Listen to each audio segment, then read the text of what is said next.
दोस्तों, आज की कहानी सुनकर न सिर्फ आपकी आंखें बल्कि दिल भी रो देगा। एक 7 साल की मासूम बच्ची के साथ एक घमंडी औरत ने रोजे की हालत में इतनी शर्मनाक हरकत की कि वो अपनी जान तक गंवा बैठी। मरने से पहले उसके मुंह से जो अल्फाज निकले वो आसमानों को चीरते हुए सीधे अर्श पर पहुंचे। फिर उस औरत का जो इबरतनाक अंजाम हुआ, लोगों ने कानों को हाथ लगाकर कहा, अस्तगफिरुल्लाह। यह कहानी कमला नाम की एक मगरूर और बेरहम औरत की है, जो अमीर होने के बावजूद बहुत संगदिल थी। उसे मुसलमानों के रमजान और उनके रोजों से बहुत चिढ़ थी। वो जानबूझकर मुसलमानों का मजाक उड़ाती और उनके रोजे तुड़वाने की कोशिश करती, खासकर गरीब और मजबूर लोगों को बहकाती। ये लोग भूखे प्यासे क्यों रहते हैं? अगर अल्लाह है तो इन्हें खाना क्यों नहीं देता? वो तंजीह लहजे में कहती और जबरदस्ती दूसरों को खाने की दावत देती ताकि उनका रोजा टूट जाए। कमला के घर में कई गरीब लोग काम करते थे और उन्हीं में से एक थी 7 साल की मासूम बच्ची ज़ैनब, जो अपनी बीमार मां के इलाज के लिए मजबूरी में उसके घर काम करने जाती थी। ज़ैनब की मां आमिना बहुत बीमार थी। वो एक बेवा थी और कमजोरी के चलते किसी के घर काम करने के काबिल नहीं थी। घर में खाने को कुछ नहीं था, इसलिए ज़ैनब अपनी मां की जगह कमला के घर काम करने जाती थी। अम्मी, मैं रोजा रखना चाहती हूं, ज़ैनब ने एक दिन खुशी से कहा। आमिना की आंखें नम हो गईं। बेटा, तुम रोजा रखो, मगर हिम्मत ना हो तो इफ्तार से पहले खोल देना, ठीक है? ज़ैनब ने मासूमियत से सिर हिलाया और रोजा रख लिया। वो बहुत खुश थी कि आज वो भी दूसरों की तरह सब्र और इबादत करेगी, मगर उसे नहीं पता था कि आज का दिन उसके लिए एक सख्त आजमाइश बनने वाला है। कमला का जुल्म शुरू। जैसे ही ज़ैनब ने घर में कदम रखा, कमला ने गुस्से से घूरा, आज देर से आई हो, ये क्या चेहरा उतरा हुआ है? आज मैं रोजे से हूं आंटी, ज़ैनब ने मासूमियत से जवाब दिया। कमला के चेहरे पर एक जहरीली मुस्कान आई। वाह, तो तुम भी उन बेवकूफों में से हो जो दिन भर भूखे प्यासे रहते हैं। अच्छा ठीक है, तो आज तुम्हें ज्यादा काम करना होगा। ये कहकर कमला ने उसे झाड़ू पकड़ा दी। पूरा घर चमकना चाहिए और याद रखना, पानी का एक कतरा भी नहीं पीना।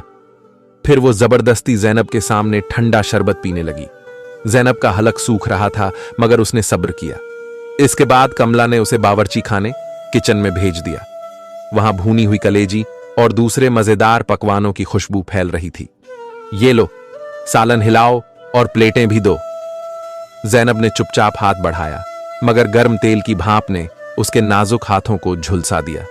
वो तकलीफ से पीछे हटी। क्या हुआ? कमजोर पड़ गई ना?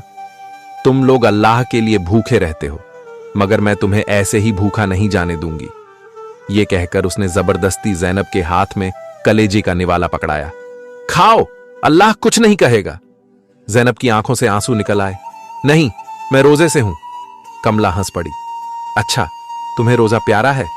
ठीक है, देखते हैं कब तक बर्दाश्त करती हो। सख्त आजमाइश का दिन। अगले दिन कमला ने चालाकी से सोचा कि आज ज़ैनब से घर का सारा मुश्किल काम करवाएगी। चलो, पूरा फर्श धोना है, बर्तन मांजने हैं, सोफे साफ करने हैं, बाग की सफाई करनी है। ज़ैनब भूख और प्यास से निढाल हो रही थी, मगर उसने रोजा नहीं तोड़ा। जब इफ्तार का वक्त करीब आया तो कमला ने उसे फिर बुलाया। ये आखिरी मौका है, खा लो, वरना तुम्हें कुछ नहीं मिलेगा। ज़ैनब ने नम आंखों से आसमान की तरफ देखा। या अल्लाह, मैं कमजोर हूं, मगर तेरा हुक्म नहीं तोड़ूंगी। शाम ढलने लगी और ज़ैनब की तबीयत बिगड़ने लगी। उसे बुखार हो गया, हाथ पांव जवाब देने लगे और वो जमीन पर गिर पड़ी। अम्मी, अम्मी, वो कमजोर आवाज में अपनी मां को पुकारने लगी, मगर कमला ने उसे झंझोड़ कर कहा, अभी काम खत्म नहीं हुआ, पहले पूरा करो, फिर जाके रो लेना। ज़ैनब की आंखों में आंसू आ गए। मुझे अम्मी के पास जाना है। नहीं, तुम्हें पूरे महीने की तनख्वाह चाहिए ना, अभी मैं तुम्हें जाने नहीं दूंगी, कमला ने सख्त लहजे में कहा। ज़ैनब का दिल टूट चुका था। वो फर्श पर गिरकर जोर जोर से रोने लगी। उसने आसमान की तरफ देखा और बेबसी से कहा, या अल्लाह, मेरा कोई नहीं, मुझे बचा ले। यह वो लम्हा था जब अर्श हिल गया। कमला का शौहर रोहित एक सरकारी अफसर था। वो दिन भर दफ्तर में व्यस्त रहता और रात को देर से घर आता। उसका दिल नरम था, मगर कमला के मगरूर और बेरहम रवैये ने उसे हमेशा शर्मिंदा रखा था। आज भी वो देर से घर आया, मगर जैसे ही उसने दरवाजा खोला, उसने घर में अजीब सी खामोशी और सन्नाटा महसूस किया। रोहित ने दिल में सोचा और किचन की तरफ बढ़ा, लेकिन जो मंजर उसने वहां देखा, उसे देखकर उसके दिल को झटका लगा। ज़ैनब जमीन पर अर्ध बेहोशी की हालत में पड़ी थी। उसका चेहरा सुर्ख था, होंठ सूख चुके थे और उसका शरीर बुखार से कांप रहा था। ये क्या हो रहा है? रोहित ने हैरत से कहा और तुरंत आगे बढ़कर ज़ैनब को सहारा दिया। कमला, जो आराम से सोफे पर बैठकर नाश्ता कर रही थी, रोहित की बात सुनकर नाक सिकोड़ते हुए बोली, ये होना ही था। ये तो ड्रामेबाज है, बस कुछ देर में उठकर भागेगी। इसे इतनी मासूम मत समझो। रोहित को यकीन नहीं हो रहा था कि उसकी पत्नी इतनी बेरहम हो सकती है। कमला, ये कोई मजाक नहीं है। इसका पूरा जिस्म बुखार में तप रहा है, ये बेहोश हो रही है। खुदा का खौफ करो, ये एक गरीब बच्ची है। तुम इसके साथ ऐसा सुलूक क्यों कर रही हो? मैं इस घर में आकर हमेशा तुम्हारी हरकतों पर शर्मिंदा हुआ हूं, लेकिन आज तुमने जो किया वो हद से बढ़ गया। कमला रोहित की ये बात सुनकर गुस्से से खड़ी हो गई। हां, मैं जानती हूं तुम इसकी इतनी साइड क्यों ले रहे हो। रोहित चौंक गया। क्या मतलब? कमला झर भरे लहजे में बोली, मत बनो मासूम। मुझे सब पता है तुम कम उम्र की लड़कियों में कितनी दिलचस्पी रखते हो। तुम हो ही ऐसे। मैंने तुम्हें पहले भी कहा था कि तुम सुधरने वाले नहीं, लेकिन तुम हमेशा यही करते हो। यह सुनकर रोहित की आंखों में आंसू आ गए। कमला, तुम्हें क्या हो गया है? तुम कैसी बातें कर रही हो? तुमने मुझ पर इतना गंदा इल्जाम लगा दिया, तुम्हें जरा भी शर्म नहीं आई? वो हैरत में डूब गया। ये औरत इतनी गिर सकती है, ये उसने कभी सोचा भी नहीं था। लेकिन कमला को अपने अल्फाज पर कोई शर्मिंदगी नहीं हुई, बल्कि वो और आगे बढ़ी। बस करो रोहित, तुम्हारी घिनौनी हरकतें मुझसे छुपी नहीं हैं। अगर तुम्हें इस लड़की से इतनी हमदर्दी हो रही है तो ले जाओ इसे अपने साथ रख लो, क्योंकि यही तो तुम चाहते हो। रोहित का दिल जैसे टूट गया। कमला, तुम सिर्फ जालिम नहीं, बल्कि इतनी नीच औरत हो कि अपनी गलतियों को छुपाने के लिए अपने ही शौहर पर इतना गंदा इल्जाम लगा रही हो। मेरा कसूर सिर्फ इतना है कि मैंने तुम्हें एक मासूम बच्ची पर जुल्म करने से रोका। रोहित की आंखें नम हो गईं। वो एक लम्हे के लिए बिल्कुल खामोश हो गया। मुझे कभी अंदाजा नहीं था कि मैंने तुम जैसी संगदिल औरत से शादी की। उसी वक्त ज़ैनब की कमजोर आवाज सुनाई दी, अम्मी, मुझे अम्मी के पास जाना है। रोहित ने फौरन उसका हाथ थामा, लेकिन कमला गुस्से से आगे बढ़ी और चीखी, कहीं नहीं जाएगी ये मेरे घर में काम करने आई है और पूरे महीने की तनख्वाह मैं इसे एडवांस में दे चुकी हूं। जब तक पैसे पूरे नहीं होंगे ये कहीं नहीं जाएगी। कमला, खुदा का खौफ करो, इसकी मां बीमार है, ये खुद भी बीमार हो रही है, इसे जाने दो। नहीं, तुम बस इसे ले जाना चाहते हो, मैं सब जानती हूं। कमला ने जहर भरे अल्फाज कहे। रोहित की बर्दाश्त की हद खत्म हो चुकी थी।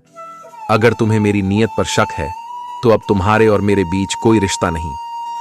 ये कहकर उसने ज़ैनब को उठाया और दरवाजे की तरफ बढ़ा। कमला चीखती रही, मगर रोहित ने एक लम्हा भी जाया नहीं किया। वो ज़ैनब को अपनी बाहों में उठाकर तेजी से दौड़ने लगा। उसकी छोटी सी नाजुक सांसें धीमी हो रही थीं, आंखें आधी बंद थीं और होंठ सूख चुके थे।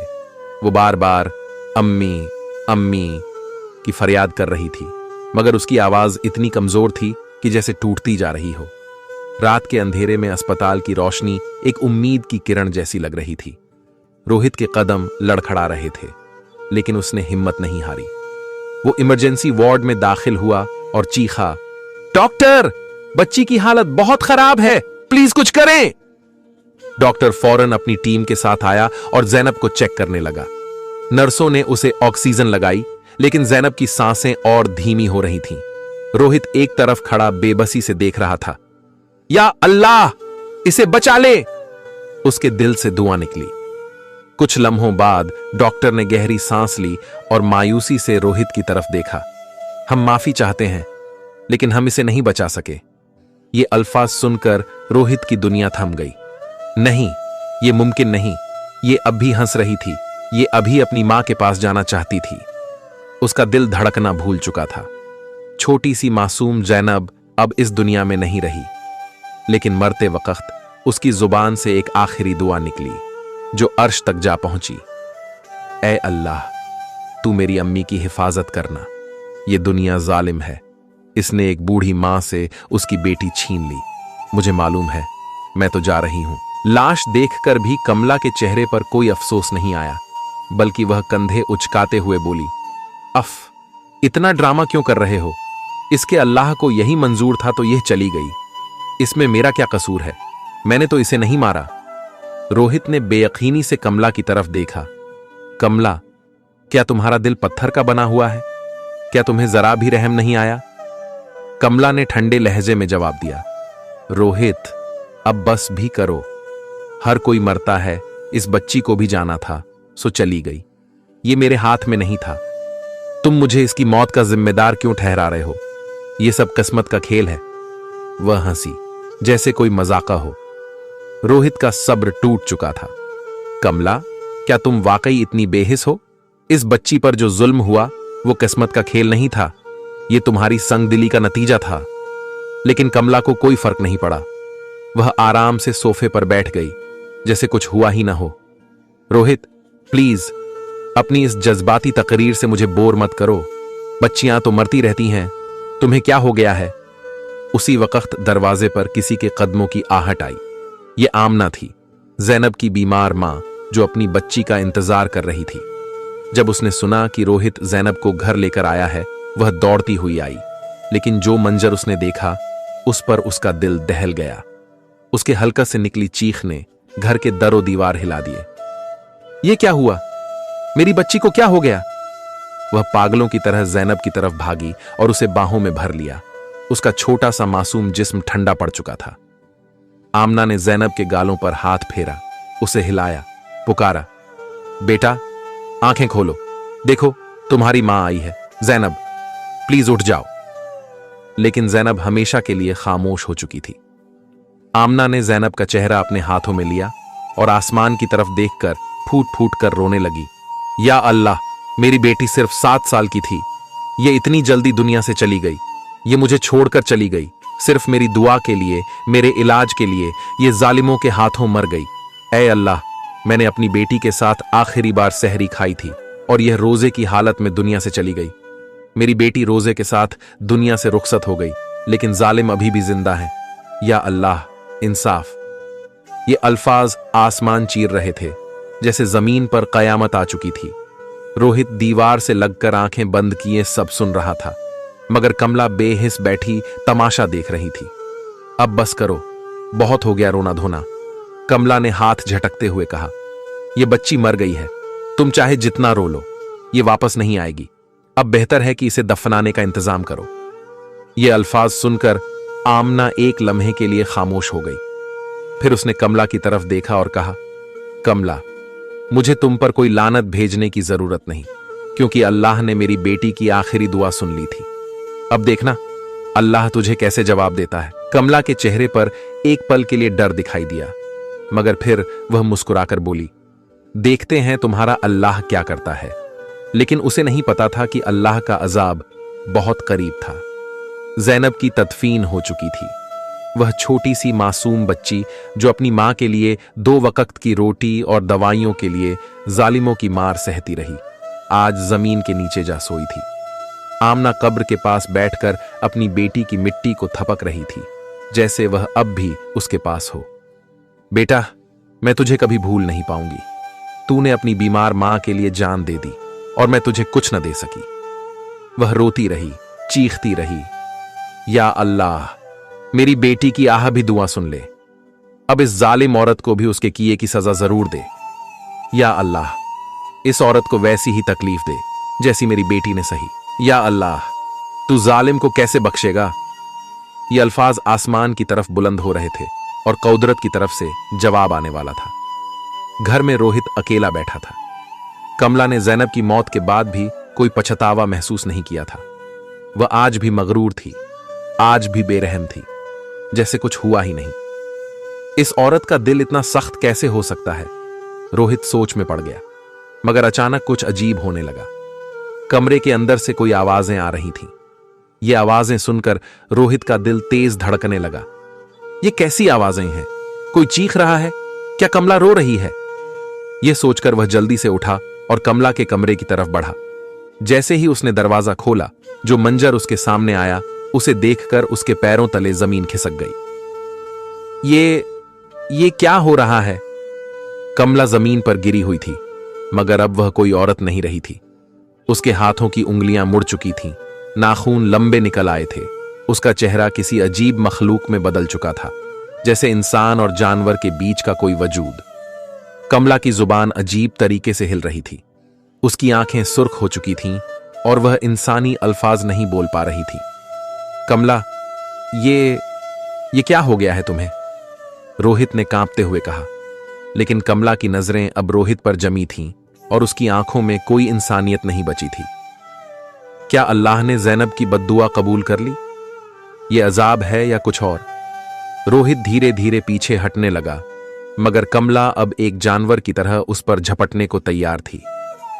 क्या अब इस जालिम औरत को वही दर्द सहना पड़ेगा जो उसने दूसरों को दिया? कमला अब वह औरत नहीं रही थी जो कभी मगरूर थी, बल्कि वह एक वहशी दरिंदे में बदल चुकी थी।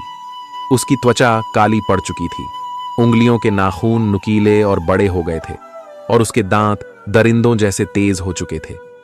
वह कोई इंसानी जुबान नहीं बोल पा रही थी, बस खौफनाक चीखें मार रही थी। रोहित कमरे के एक कोने में सिकुड़ गया। ये क्या हो गया है तुम्हें, कमला? लेकिन कमला ने कोई जवाब नहीं दिया। वह एक गौलिब दिमाग वाले दरिंदे की तरह अपने नुकीले दांत निकालकर रोहित की तरफ लपकी। रोहित दरवाजे की तरफ भागा और चीखता हुआ बाहर निकला। बचाओ, कोई है!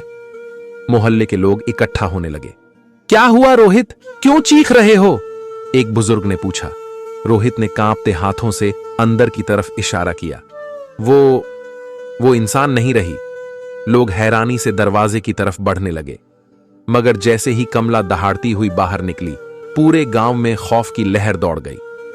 ये औरत को क्या हो गया? या अल्लाह, ये कोई जिन्न है? ये तो हमें काटने को दौड़ रही है। कमला की आंखें खून की तरह सुर्ख हो चुकी थीं और वह पागलों की तरह चीख रही थी। एक औरत की तरफ बढ़ते हुए उसने अपने नुकीले नाखून फैला लिए, मगर लोग चीखते हुए पीछे हटने लगे। ये पागल हो चुकी है, अगर गांव में रही तो हमें भी मार देगी। एक नौजवान चिल्लाया, इसे यहां से भगाओ, ये गांव में नहीं रह सकती। बुजुर्गों ने फैसला किया, ये औरत अब गांव के लिए खतरा बन चुकी है, हम इसे यहां नहीं रहने देंगे। लोगों ने डंडे, पत्थर और जूते उठा लिए। निकल जा यहां से, हम तुझे इंसानों में रहने नहीं देंगे। तूने जुल्म किया, अब अल्लाह ने तुझे दरिंदा बना दिया। कमला पर हर तरफ से पत्थर बरसने लगे। किसी ने उसे लात मारी, किसी ने उसके बाल खींचे, किसी ने डंडा मारा। दूर हो जाओ, दूर हो जाओ। लोग उसे जंगल की तरफ भगाने लगे। इसी जंगल में रहेगी अब ये जानवरों के साथ। कमला गिरती पड़ती चीखती जा रही थी, मगर अब कोई उस पर रहम करने वाला नहीं था। वह खून में लथपथ थी। लोगों ने उसे धक्के देते हुए जंगल की तरफ भगा दिया। यही रहेगी अब ये। कमला गिरती पड़ती जंगल की गहरी तारीकी में गायब हो गई। अब वह जंगल में भेड़ियों की तरह भटक रही थी। उस पर हर तरफ से लोग पत्थर बरसा चुके थे, उसे धक्के देकर इंसानों की बस्ती से निकाल चुके थे। अब वो अकेली थी। वो थकन से निढाल एक पेड़ के साए में गिर गई। उसका जिस्म जगह जगह से जख्मी हो चुका था, लेकिन सबसे ज्यादा जख्म उसकी रूह पर लगे थे। क्या अल्लाह ने वाकई ज़ैनब की बद्दुआ कबूल कर ली? क्या मैं कभी दोबारा इंसान नहीं बन सकती? वो रात भर जंगल में चीखती रही, रोती रही, मगर कोई उसकी सुनने वाला नहीं था। अब वो वाकई बेयारो मददगार थी। कमला ने खुद से एक फैसला किया, शायद अगर मैं ज़ैनब की मां से माफी मांगूं तो सब कुछ ठीक हो जाए। यही सोचकर वो सुबह होने से पहले छुपते छुपाते गांव वापस पहुंची। अब भी कुछ लोग जाग रहे थे और जैसे ही किसी की नजर उस पर पड़ती, वो नफरत से पीछे हट जाता। ये वही है ना? हां, ये वही औरत है जिस पर अल्लाह का अजाब आया। ये अब भी जिंदा है। लेकिन कमला ने किसी की परवाह नहीं की। वो सीधा आमना के छोटे से घर की तरफ बढ़ी। दरवाजा खटखटाते ही आमना अंदर से कमजोर कदमों के साथ निकली। उसकी आंखों में अभी भी जैनब के जाने का दर्द मौजूद था, लेकिन जैसे ही उसने कमला को देखा, उसके माथे की रगें तन गईं। तू यहां क्यों आई है? कमला गिड़गिड़ाकर उसके पैरों में गिर गई। मुझे माफ कर दो, मुझसे बहुत बड़ी गलती हो गई। मैंने जैनब पर जुल्म किया, मैं मानती हूं, मगर प्लीज मुझे माफ कर दो। शायद अल्लाह मुझ पर रहम कर दे। आमना ने एक जहरीली हंसी के साथ कहा। तू चाहती है मैं तुझे माफ कर दूं? कमला ने सर हिलाया। हां मां, बस एक बार माफ कर दो, मुझे यकीन है सब ठीक हो जाएगा। माफ कर दूं? अच्छा, तो फिर एक मेरा काम कर, मुझे मेरी जैनब वापस ला दे। कमला का रंग फक पड़ गया। ये कैसे मुमकिन है? आमना की आंखों से शोले निकल रहे थे। हां, अगर तू अपने जुल्म को वापस ले सकती है, अगर तू मेरी मासूम बेटी को मेरी गोद में वापस ला सकती है, तो मैं तुझे माफ कर दूंगी। कमला ने आंखें नीचे कर लीं। ये मुमकिन नहीं। तो फिर दफा हो जा, मैं तुझे माफ नहीं कर सकती। आमना की आंखों में आंसू आ गए। मेरी बेटी रोजे की हालत में तड़प तड़प कर मरी थी। यही तेरी सजा है कि तू भी इसी तरह सिसक सिसक कर मरे, तू भी ऐसे ही तड़पे जैसे मेरी जैनब तड़पती थी। कमला की आंखों से आंसू बहने लगे। नहीं अम्मी, ऐसा मत कहो। लेकिन आमना ने दरवाजा बंद कर दिया, हमेशा के लिए। सुबह का सूरज निकला, लेकिन गांव में एक अजीब सा सन्नाटा था। रात के अंधेरे में जिस औरत को धिक्कार कर जंगल की तरफ भगा दिया गया था, वो अब बेजान पड़ी थी, वहीं उसी जमीन पर जिसे वो अपने घमंड में रौंदती थी। कमला की आंखें खुली थीं, लेकिन उनमें कोई रोशनी नहीं थी। उसका जिस्म जख्मों से भरा हुआ था, चेहरा स्याह पड़ चुका था और उसकी जुबान से आखिरी अल्फाज भी ना निकल सके। ये वाकई मर चुकी है, किसी ने हैरानी से कहा। हां, इस जालिम को ऐसे ही मरना चाहिए था, लेकिन अब उसकी लाश यहां रहेगी तो गांव के लोग बीमार हो जाएंगे। हमें इसे दफन करना होगा। लोगों ने चुपचाप एक गड्ढा खोदा। न कोई कफन, न कोई मातम, बस मिट्टी डाल दी गई। जैनब की बूढ़ी मां आमना अपनी बेटी को कभी भूल नहीं सकती थी। वो रो रो कर पागल हो चुकी थी। हर रोज वो अपनी बेटी की कब्र पर जाती, वहीं बैठकर रोती, हाथों से मिट्टी को सहलाती। गांव के लोग उसकी हालत देखकर अफसोस करते, ये मां तो पागल हो गई है। कोई उसे तसल्ली देता, कोई उसे खाने को कहता, लेकिन आमना का बस एक ही जवाब होता, जब मेरी जैनब चली गई तो मैं क्यों खाऊं, क्यों जीऊं? एक दिन सख्त आंधी और बारिश हो रही थी, लेकिन आमना को किसी चीज का होश न था। वो भीगती रही, जैनब की कब्र के पास बैठकर रोती रही, चीखती रही। बेटा, तू कहां चली गई? मेरी गोद खाली करके तूने मुझे किसके सहारे छोड़ दिया? तू रोजा रखते रखते दुनिया से चली गई और मैं तुझे एक घूंट पानी भी न दे सकी। या अल्लाह, मैं इसके बिना नहीं जी सकती। फिर अचानक कब्र से आवाज आई, मां! आमना की चीख निकल गई। ये किसकी आवाज है? फिर दोबारा आवाज आई, मां, मैं यहां बहुत खुश हूं। आमना के कान खड़े हो गए। मां, मैं जन्नत के बागों में हूं। यहां हर तरफ रोशनी है, खूबसूरत दरख्त हैं और फरिश्ते मेरा ख्याल रखते हैं। मैंने यहां आकर रोजा खोला और मेरा रोजा खुद अल्लाह ने कबूल कर लिया। मां, तू मेरी फिक्र न कर, मैं जन्नत में सुकून से हूं। आमना की आंखों में आंसू बह रहे थे, लेकिन आज वो आंसू दर्द के नहीं बल्कि सुकून के थे। बेटा, तू खुश है? तू सुकून में है? हां मां, मैं जन्नत में सबसे अच्छी जगह पर हूं। आमना ने हाथ उठाकर अल्लाह का शुक्र अदा किया। या अल्लाह, मेरी बेटी ने रोजे के साथ जान दी, तूने उसे कबूल कर लिया। अब मुझे भी वही सब्र दे जो तूने मेरी बेटी जैनब को दिया। जालिम कमला दुनिया में अपनी सजा पा चुकी थी और मासूम जैनब को अल्लाह ने जन्नत में आला मुकाम दे दिया था। यही अल्लाह का इंसाफ है कि जालिम का अंजाम दुनिया में ही नजर आ जाता है और मजलूम को वो सब्र और नेमतें मिलती हैं जिनका हम तसव्वुर भी नहीं कर सकते। जुल्म कितना भी बड़ा क्यों ना हो, अल्लाह की अदालत में कोई बेगुनाह नहीं हारता। दुनिया में अगर कुछ छिन भी जाए तो अल्लाह उसके बदले में बेहतर दे देता है। सब्र करने वाले आखिर में जीत जाते हैं, क्योंकि अल्लाह की रहमत हमेशा उनके साथ होती है। फिर कुछ दिन बाद रोहित जैनब की मां आमना के पास गया। मां, तुम इस घर में अकेली रहोगी तो कैसे संभालोगी? आमना ने आह भरी। बेटा, मेरा तो अब दुनिया में कोई नहीं रहा। नहीं मां, मैं हूं। तुम सिर्फ जैनब की मां नहीं, आज से तुम मेरी मां भी हो। रोहित ने आमना को अपने साथ अपने घर में रख लिया, जहां उसने उनकी भरपूर सेवा की, जैसे एक हकीकी बेटा अपनी मां की करता है। प्यारे दोस्तों, आज का खूबसूरत वाकया आपको कैसा लगा? उम्मीद करते हैं बहुत पसंद आया होगा। और ऐसे ही वाकयात सुनने के लिए हमारे चैनल को जरूर सब्सक्राइब